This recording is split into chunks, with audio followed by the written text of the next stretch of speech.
go ahead. All right, looking at elasticity again, most of this should be reviewed, a couple different things to pay attention to. Remember, elasticity is a measure of responsiveness. There are a number of different kinds. Price elasticity of demand, cross-price elasticity of demand, income elasticity of demand, price elasticity of supply.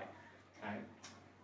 In general, okay, in order to figure out the number for elasticity, you take the second variable, place it on in the numerator, divide by the first variable. So you got percent change quantity demanded in the numerator, percent change price in the denominator, percent change quantity demanded of the first product over percent change price of the second product for cross price elasticity demand, percent change quantity demanded for percent change income, percent change quantity supplied to percent change price. A couple things before we talk about the relationship between elasticity and revenue.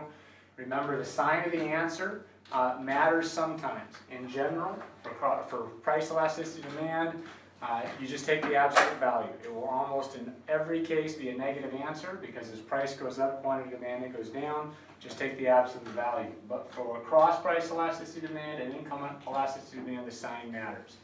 If the answer is positive, we know the two products are substitutes. Price of Coke goes up, quantity demanded for Pepsi goes up. Okay? Substitute. If the answer is negative, okay, that means the two products are complementary. Price of hot dogs goes up, quantity demanded for hot dog buns goes down. For income elasticity demand, if your income rises, quantity demanded for a product almost always rises, that means it's normal. If your income goes up, but quantity demanded goes down, that means the product is inferior. Price elasticity supply, the answer is always positive. If a good is elastic, the answer is greater than 1, that means it is very responsive to the change in variable. If a good is inelastic, the answer is less than 1, that means it's not very responsive to a change in a variable. The variable we're looking at is always the first one. So for total revenue equals price times quantity, we set a relationship between elastic versus inelastic. If a good is elastic and really responsive to a change in price, that means an increase in price will cause a greater change in quantity demanded. Price goes up, total revenue goes down.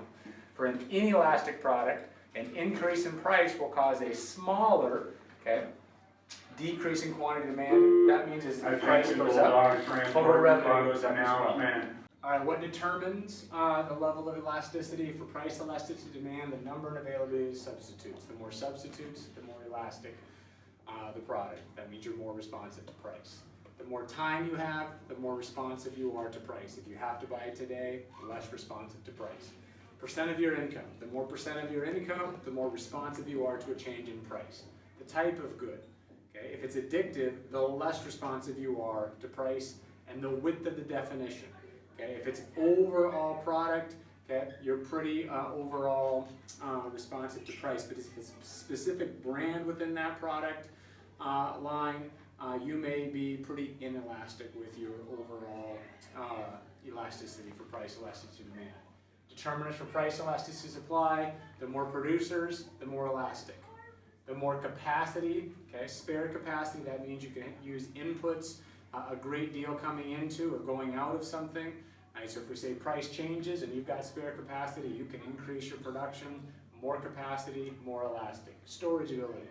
The more storage you have as an ability, like if you can store potatoes as opposed to tomatoes, the more you can store things, the more responsive the supply is to price. Time.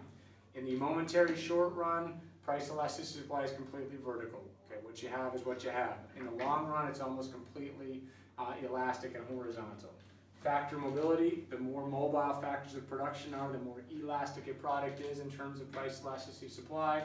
And the length of the production period. If it takes 3 years to produce something, not very responsive to price. If it can happen very, very quickly, very responsive.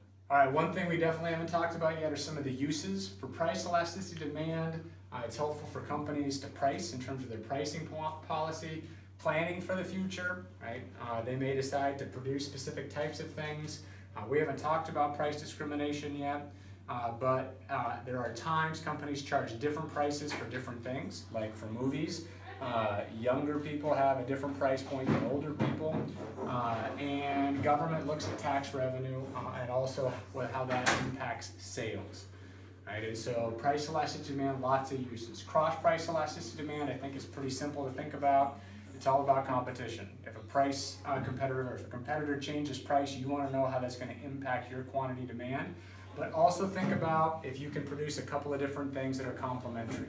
And one of them is going to see an increase or a decrease in price. You want that for planning purposes as well. And lastly, income elasticity demand really is dependent on what you're going to produce.